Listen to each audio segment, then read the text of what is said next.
अम्मा बाद बिस्मिल्लाहिर्रहमानिर्रहीम। वान अबी हुरैरा रदियल्लाहु ताला अन्हु क़ाल क़ाल रसूलुल्लाह सल्लल्लाहु अलैहि वसल्लम अल ईमानु बिज़्उन व सबूना शुअबतन फ़अफ़ज़लुहा क़ौलु ला इलाहा इल्लल्लाह व अदनाहा इमाततुल अज़ा अनित तरीक़ वल हया शुअबतुम मिनल ईमान मुत्तफ़क़ुन अलैह। ये लो स्पीकर आवाज़ तासु ले दर्जी सही दे।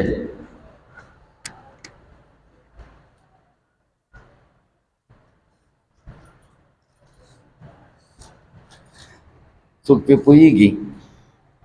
د ویښته عمرې وخوځوئ چې لږ تېز شي. ما ته پکې دغه دی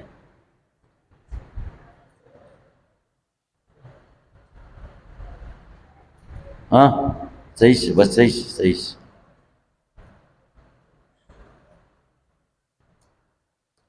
د حضرت ابو هريره رضی الله تعالی عنہ دی حدیث کې پنځو خبرو ته خیال کوئ.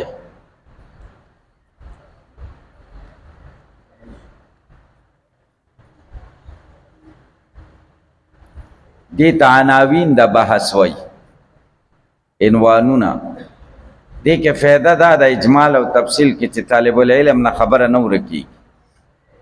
سبق کې به ویښ رواني چې دا اوس په کوم ځای کې استاد روان دی.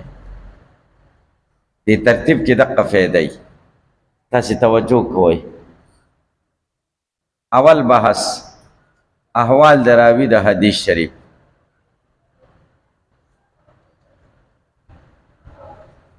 دویم بحث مختصر تشریح د حدیث شریف.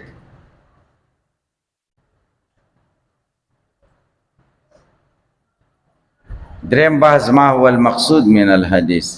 حدیث کې مقصد څه شی دی، څه بیانول غواړي. صاحب مشکات دا حدیث کتاب الایمان کې ولې راوړو، د پکې څه غرض دی.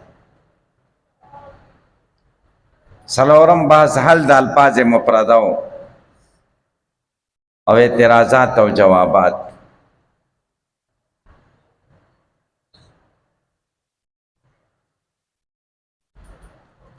اول بحث احوال دراوی د حدیث شریف. د دې حدیث شریف راوی د سیدنا ابو هريره رضی الله تعالی عنہ. ابو هريره رضی الله تعالی عنہ د نبوت نه 11 کاله مخکې پیدا شو.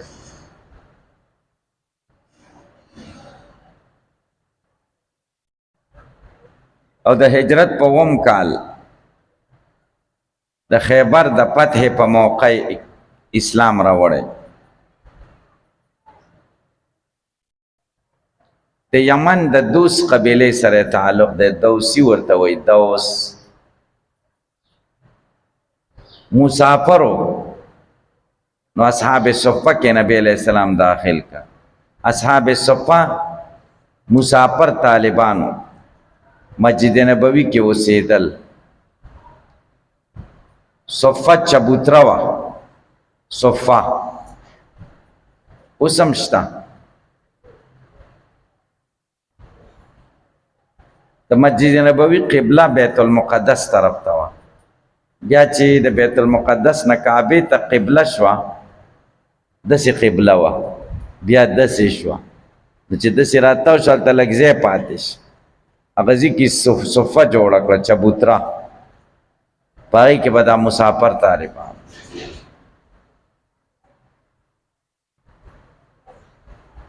اوس هم ده. د پیتلو زیړه جنګله ته تاو ده.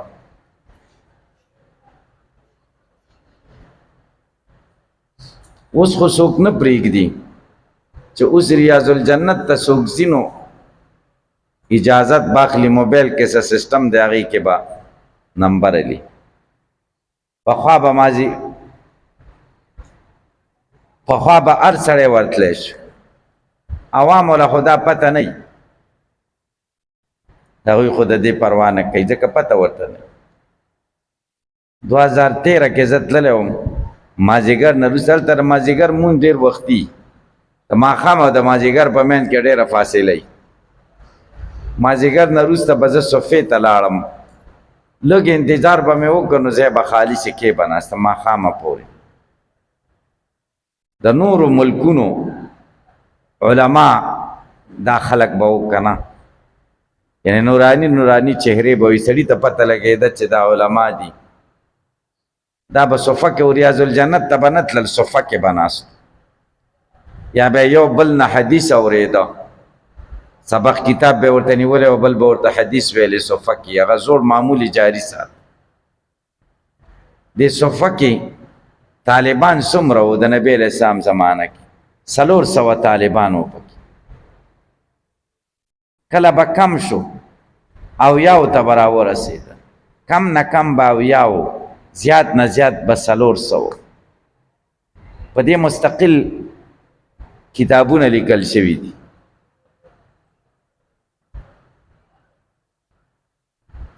ابو نعیم حلیت الاولیاء کی دې باره کې مستقل بحث کړي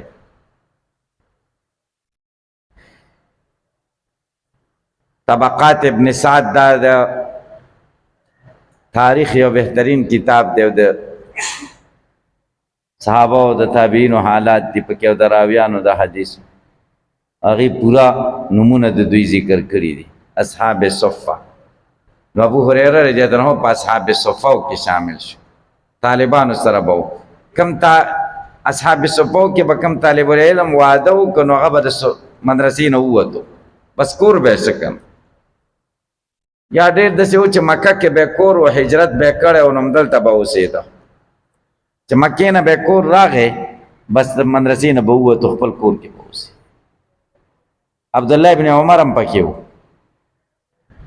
چې به یې واده وکړو نو د صفې نه ووت ابو عبیده ابن الجراح و پکې حذیفه ابن الیمان و پکې ابو هریره رضی الله تعالی عنہ و پکې معاذ ابن جبل پکې و د دوی د ډوډۍ انتظام څنګه و خوراک دوه طریقې وې د دوی یوه طریقه یې دا وه دوه او درې کسان به یو صحابي ماښام ځان سره بوتلل غرمه خو ډوډۍ نه وه نه پکې د سهار چای و صحیح ده اوس خو طالبان مدرسو کې سهار چای پکې وشته که نشته نو د غرمې روټۍ پکې څنګه ده نو هلته سهار چای نه و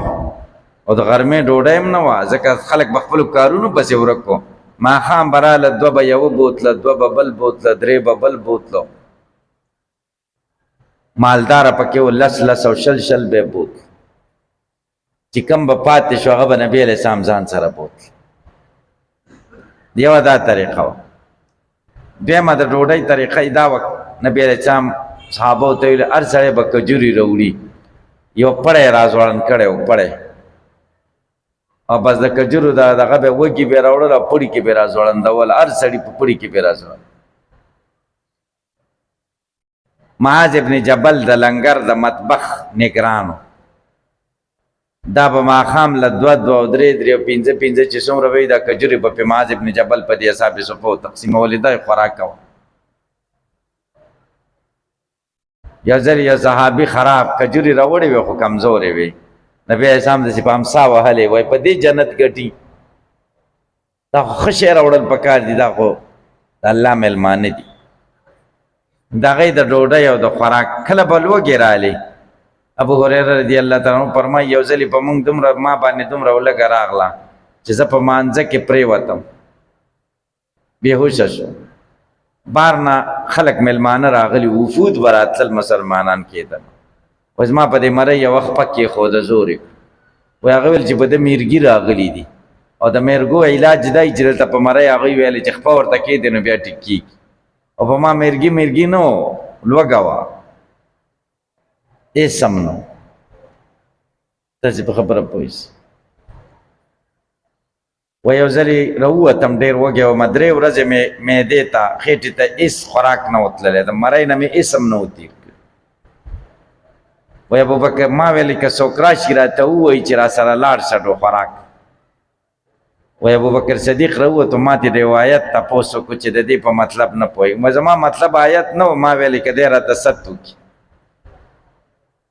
وایي هغه راته د آیت مطلب وویلې او لاړه وایي زه پوه شم چې د صدیق کور کې څه نشته که وی نو ما ته یې ست کو و شیبه وروسته عمر رضی الله عنه راووتو وایي هغه نه مې دغه آیت باره کې تپوس وکړو زه د هغه نه قسم دی ښه پوهېدم په دې آیت وایي هغه راته ویلې دا مطلب دی او دا لاړه غږ یې مو ونه کړ وایي زه پوه شم چې د ده کور کې هم څه نشته وایي لږ وروسته رسول الله صلی الله علیه وسلم لورې نه زه ولیدم راته په خندا شه مسکی شو بس ابو هریره راځه پوه شه چې دی وږی دی کور ته بوتم ننوتو خادم نه تپوس وکړه خادمه وه وینځه وه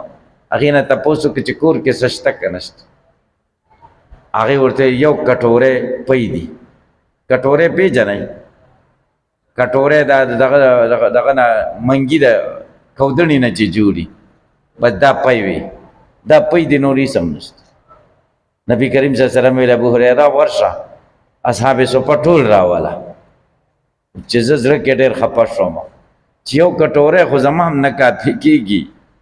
اوس به دا ټول سکي او د نبي علیه السلام طریقه دا ده چې په چا میلمانه راوغواړي بیا تقسیم په هغه کوي نو تقسیم به هم په ما کوي نو ما ته به پکې اخره کې به څه پاتې شوی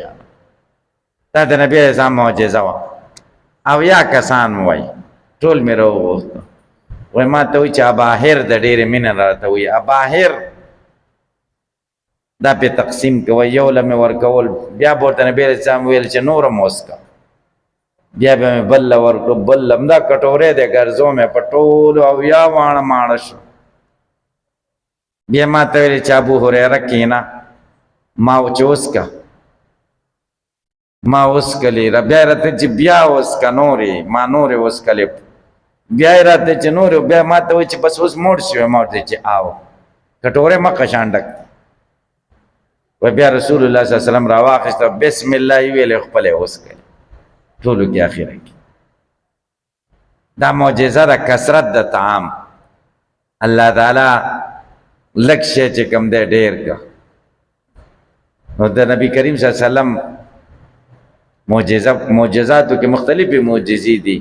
یو پکې دا ده چې قلیل شی خدای ډېر کړي لږ څیز یې خدای پکې ډېر کړي ډېر واقعات دي داسې نو د دوی خوراک د اصحاب صفه و داسې و ابو هریره رضی الله تعالی عنہ چې کله مسلمان شو کور یې نه و یمن کې و نبی کریم صلی الله علیه وسلم د اصحاب صفه کې داخل بیا وروسته وخت کې ابو هریره وایي زمونږ خو حال دا و د لوږې او د تندې بیا وروسته وایي اسلام موږ له څومره عزت راک وایي غریبي مې څومره وه مسافر وم غزوان د لور سره مې نکاح وکړه غزوان په مکه کې یو معتبر او مالداره سره بنت غزوان سره مې نکاح وکړه دا د اسلام عزت او بیا دی د مدینې امیر جوړ شو د مدینې گورنر بلو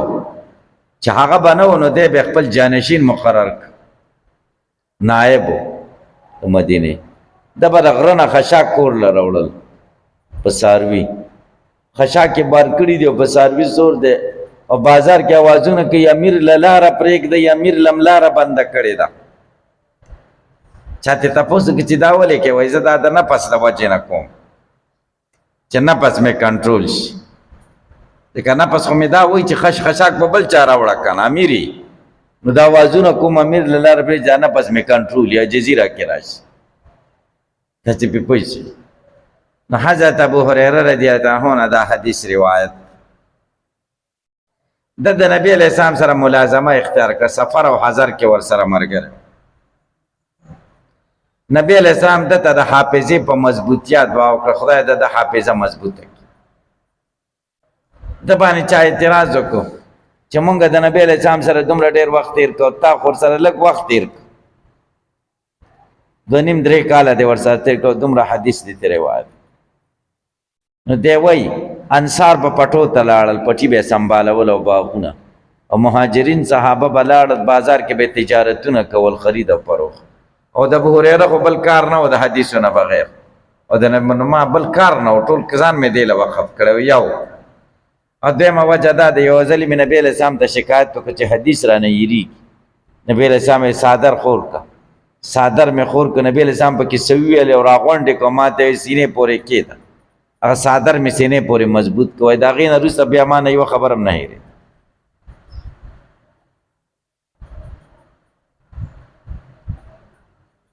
5340 حدیث دی روایت شوی.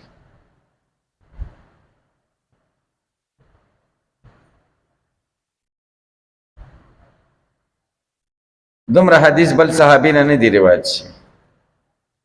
امام بخاری رحمه الله وی ابو هریره نه 800 نه زیات صحابه او تابعین حدیث د کړي.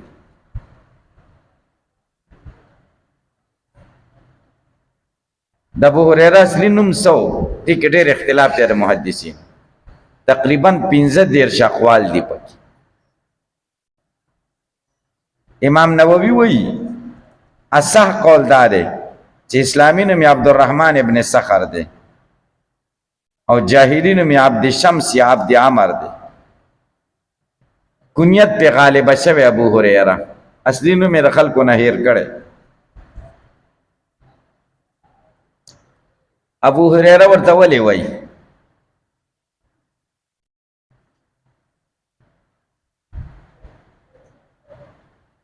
د پیشو سره یو ځل لوبې کولې. رسول الله صلی الله علیه وسلم ولیده. نبی کریم صلی الله علیه وسلم ورته وایي ما هذه،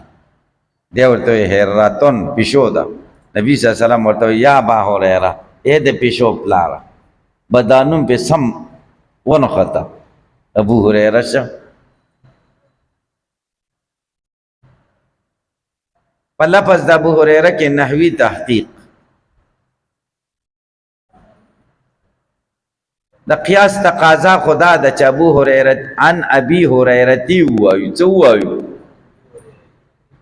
ځکه ابي مضاف دی هریره ته، او مضاف الیه همیشه مجرور باشد. تاسو نه امیر کې ویلي دي که نه؟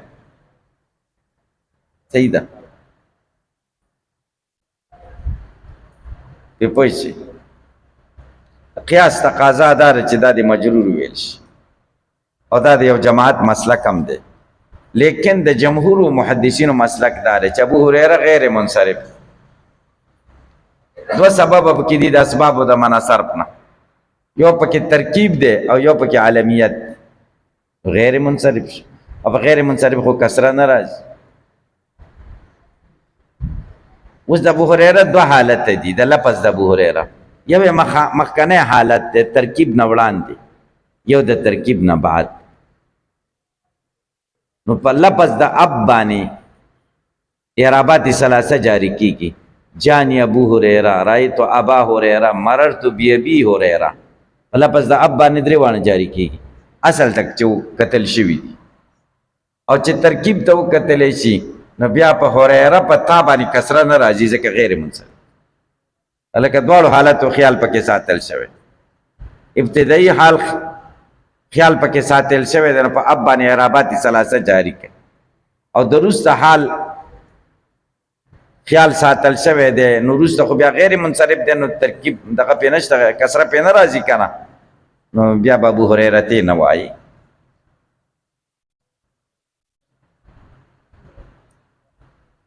ابو هریره 50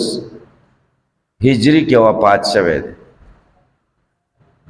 عمر یې 88 کاله و.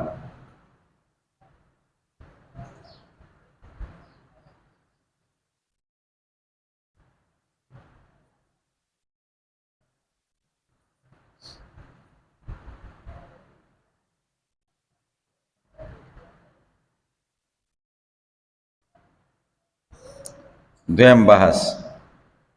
مختصر تشریح د حدیث ته وګورئ. وعن ابي هريره، د حضرت ابو هريره رضی الله عنه روایت، قال دی وی قال رسول الله صلی الله علیه وسلم، نبی کریم صلی الله علیه وسلم فرمایلی الایمان بضع و 70 شعبة، ایمان صدپاس اویا حصی دی. فافضلها غره پدې کې قول لا اله الا الله، وینا د لا اله الا الله دا غره حصہ د اسلام په حصو کې، د ایمان په حصو کې. وادناها کمزوري طریقه پکې اماتۃ الاذى، لری کول د ضررناک شي یعنی طریقې د لارې نه.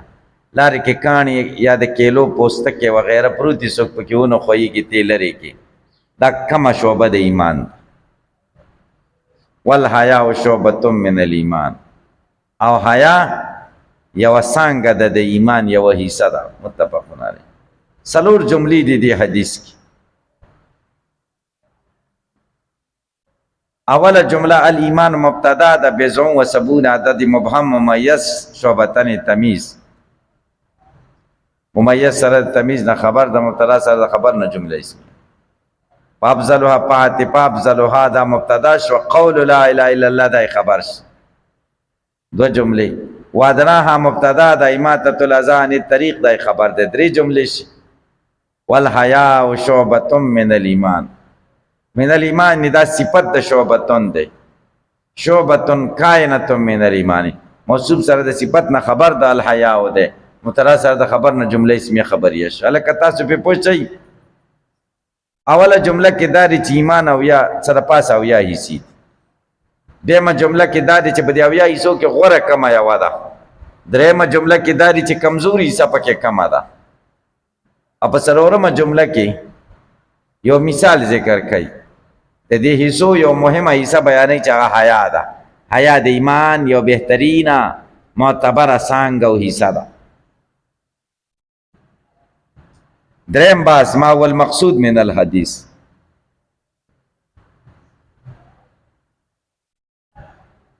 د حدیث مقصد څه شی دی مقصد د حدیث بیان د اجزاء د ایمان کوي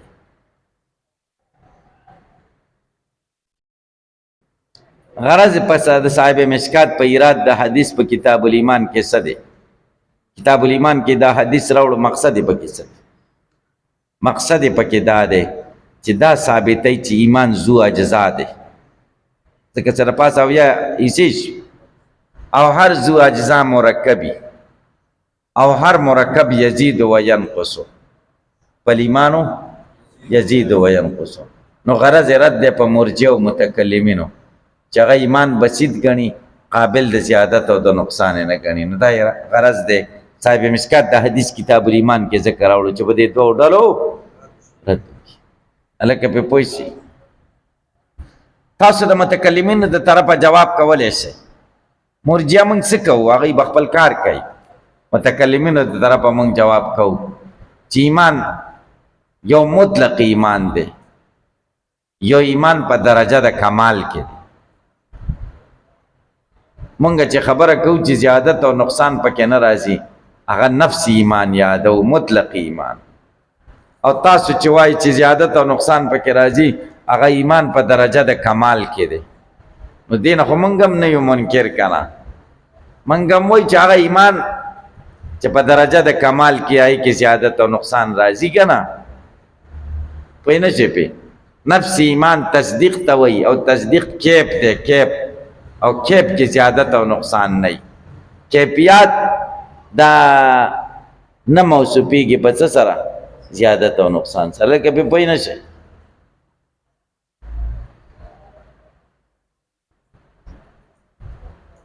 څلورم بحث حل د الفاظ مفردو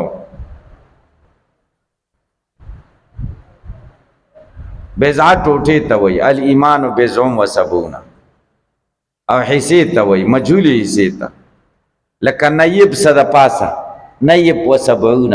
نیب و ستون دقه شان بضع و ستون نیب بغیر د عقد نه استعمالیږي او بضع بغیر د عقد نه استعمالیږي لکه قرآن کې خدای وایي فلبث فی السجن بضع سنین دا وخت تیر کا په جیل کې بضع سنین سکم لس کلونه سکم لس کلونه شعبتن حصې ته وایي څانګې ته جمع شعب دی او چې شعب درې ته وایي شعب جمع شعاب ده او شعب په فتحې د شین سره قوم ته وایي جمع شعوب ده جعلناکم شعوبا وقبائل لتعارفوا پوه شئ پې شعب شعب او شعبه شعبه حصې ته وایي او شعب درې ته وایي او شعب قوم ته وایي.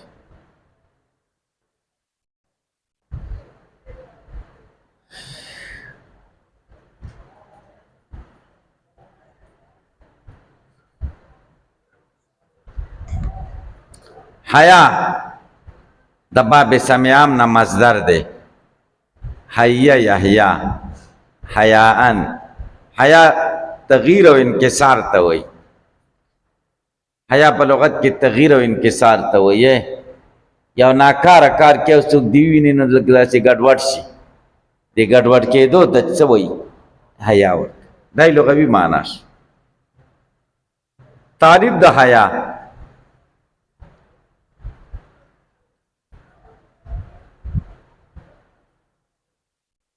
التغییر الذي يعترض الانسان، هغه تغییر ته وایي چې انسان تعرض کیږي عند فعل ما یلام علی، د هغه څه په کولو چې دی پې خلک ملامته کوي.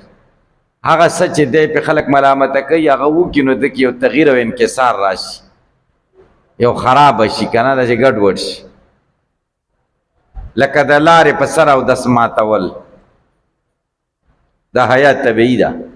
سړک باندې سړی ناست دی اودس ماتې او ته پې تېر شو چې ویې کتلې نو سم خجالت شي. دا حیا طبیعي ده. دا کافر کیم یا مسلمان کیم، دا د ایمان حصه نه ده. الحیا شعبة من الایمان بله حیا ده. تاسو پې پوه شئ. دلته اعتراض ده پشه، تاسو به اعتراض کېږي چې الحیا شعبة من الایمان، حیا د ایمان حصه ده. حیا خو کافر کم راځي څنګه د ایمان حصہ؟ کافر حیا نه کوي. جواب دار چې الحیا شعبة من الایمان دین حیا شرعی مراد ده، او کافر کې چې کوم راځي هغه حیا طبیعي راځي، هغه خو د ایمان شعبه نه ده. که حیا شرعی څه ته وایي؟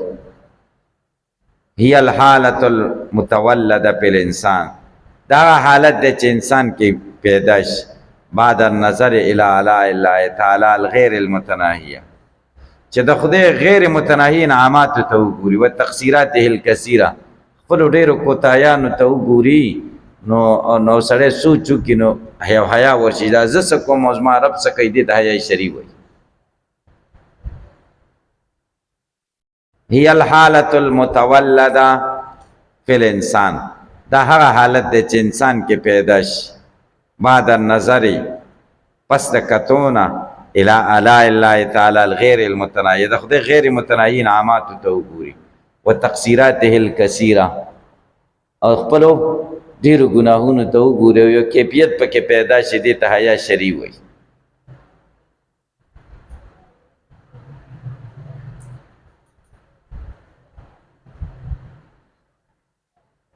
تاسو باندې به اعتراض وارد شي چې حیا ځان له ولې ذکر کړه؟ الایمان بضع و سبعون شعبة،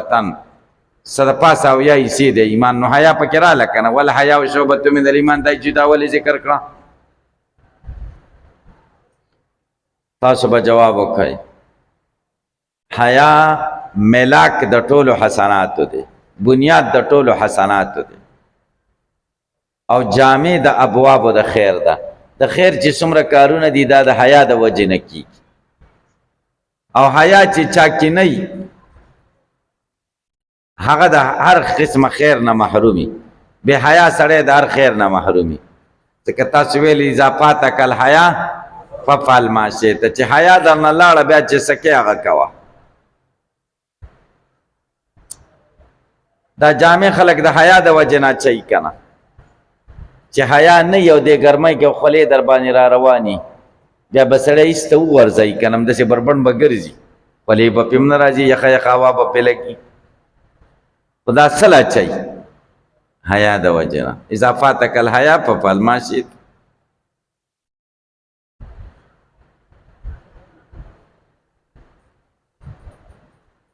دلته په تاسو اعتراض وارد شي. دی حدیث کې خودی چې الحیا شعبة من الایمان، حیا د ایمان یوه حصه ده. بل حدیث کې دی الحیا شطر الایمان، حیا نیم ایمان ده، شطر نیمایي حصې ته. بل حدیث کې دی دریم کې الحیا والایمان کله، حیا ټول ایمان ده، او تعارض د درې حدیث راغی یو کې دی حیا ټول ایمان دی بلکې دی حیا نیم ایمان دی او دی کې دی حیا یو شعبه ده یو حصہ ده معمولی حصہ تاسو په پوه شئ کې په پوه تاسو به جواب وکړئ حیا ټول هم ده نیمه هم ده یو حصہ هم ده او تناقض پکې نشته څنګه بدن د انسان بدن کې روح شته کنه دا روح ټولم دی نیمم دی یو حصم ده ټول څنګه دی ټول ځکه دی چې روح په انسان کې نه بدن بیا پاتې کیږي صحیح ده کنه ټول روح ټول بدن شي نیمم دی نیم ولې دی ځکه دا زمونږ بدن چې کوم دی د دوو څیزونو نه جوړ دی یو دا غوښه ده او یو څه دی روح نو نیمایي روح شکل او حصم ده څه ده روح جزم دی جزو ځکه زمونږ بدن کې ډېر څیزونه دي او یو پکې روح هم دی نو جزم شو جزم ورته ویل کېږي کلم ورته ویل کېږي او حصم ورته ویل کېږي حیا هم دغسې ده حیا چې نه ایمان د سړي نه ځي ذاک فاتک الحیا پپل ماشیته نو کل ایمان شي نیم ایمان هم دی ځکه د ډېرو کارونو نه تقریبا د نیمو کارونو نه مونږ د حیا د وجې نه بچو او حصه هم ده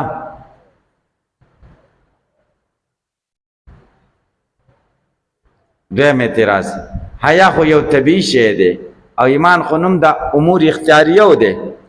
څنګه په ایمان کې حیا ذکر کړه حیا خو یو طبیعي غیر اختیاري شی دی او ایمان خو د اختیاري خبرو نوم دی کنه غیر اختیاري خبرو نوم نه دی دا داسې دی لکه مونږ وایو شنې سترګې د ایمان حصه ده چې چا شنې سترګې دا د ایمان حصه ده نو دا شنې سترګو کې د بنده اختیار شته زمونږ او ستاسو شنې سترګې نه دي نو بیا خو مونږ د ایمان د حصې نه محروم شو که نه د ایمان حصې خو هغه شی نه دي چې زمونږ اختیار کې دي که نه مونږ یې کولی شو شنې سترګې مونږ ځان له جوړولی شو او کله که ووایي شین پټکې د ایمان حصه ده نو بیا دا مونږ شین څادر به واخلو پټکې به ترې وتړو دا خو زمونږ په وس کې دي شنې سترګې خو زمونږ په وس کې نه دي نو حیا هم یو طبیعي شی دی دا خو د انسان په وس کې نه ده څنګه دا د ایمان حصه جوړه تاسو به جواب وکړئ دلته مراد حیا طبیعي نه ده بلکې شرعي حیا مراد او حیا طبیعي دا غیر اختیاري ده او حیا شرعي خو اختیاري ده که حیا شرعي تعریف مې ته وکړه که نه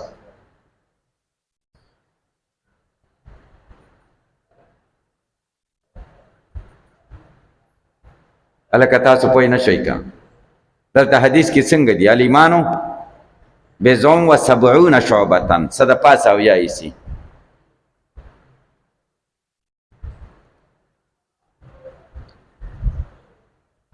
دا د بخاري شریف لفظ دی مسلم کې داسې دي الایمانو دا د مسلم روایت دی د مسلم الایمانو بضع و سبعون او د بخاری روایت د الایمان بضع و ستون شعبة مسلم کې بل روایت د الایمان سبع و سبعون و اویا نو د بضعون او د سبعون په منځ کې تناقض نشته ځکه بضع څه ته وایي څه کم لس څه د پاسه اویا څه د پاسه کې وم شو کنه اتم شو نهو پورې کیږي تعارض پکې نشته په دې سبعون او ستون کې خو تعارض دی بخاری روایت کې ستون دی او مسلم روایت کې سبعون دی تناقض راغی کنه ابن حجر جواب کړی دی د بخاری حدیث صحیح دی او په دې نورو کې د راوي نه وهم راغلی دی د مسلم روایت صحیح نه دی بضع و ستون والا روایت د بخاری دی ابن حجر وی او دا صحیح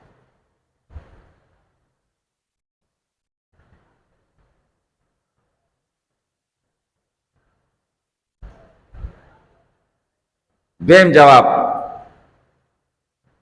د بخاری روایت کې عدد اقل ذکر شوی دی بضع و ستون او مسلم روایت کې عدد اکثر ذکر شوی بضع و سبعون عدد اقل متيقن دی او متيقن اولا بالعمل دی. نو روایت د 60 صحیح شکم چې د بخاری روایت دی. الکه په پوه شئ د دواړو جوابونو کې ترجیح ورکړی شو چاته؟ د بخاری روایت ته د مسلم په روایت. دریم جواب حافظ عینی کړی دی په عمدة القاری کې، او روایت د مسلم اولا دی د بیزوم و سبعونه. ولی دی کې زیادت د ثقه دی، څه دی؟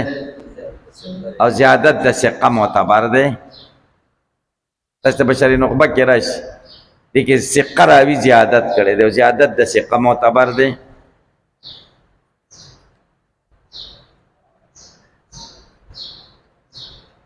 کته وای چې هغه د بخاری دی او دا د مسلم دی او بخاری د مسلم نه غوره دی، نو بخاری من حیث المجموع د مسلم نه قوي دی او غوره دی. د هر حدیث په اعتبار سره غوره نه دی.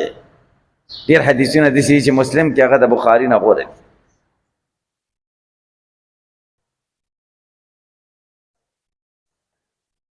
څلورم بحث مناسبت د حدیث د کتاب الایمان سره. ګورئ وعدناها کمزور په دی او یاو کې اماتت الاذا، اماتت لري کولو ته وایي. اذا دا مصدر دی په معنا د موزي سره، ضرر رسون کې شی لري کې رکیلې پوسته کې خو اذا نه دی، اذا خو ضرر ته وایي، ضرر نه دی، ضرر رسون کې دی. ازغی پکې پراته لاره کې ګټې پرتی، دا ضرر نه دی، دا ضرر رسون کې دی موزي. واذا په معنا د موزي سره.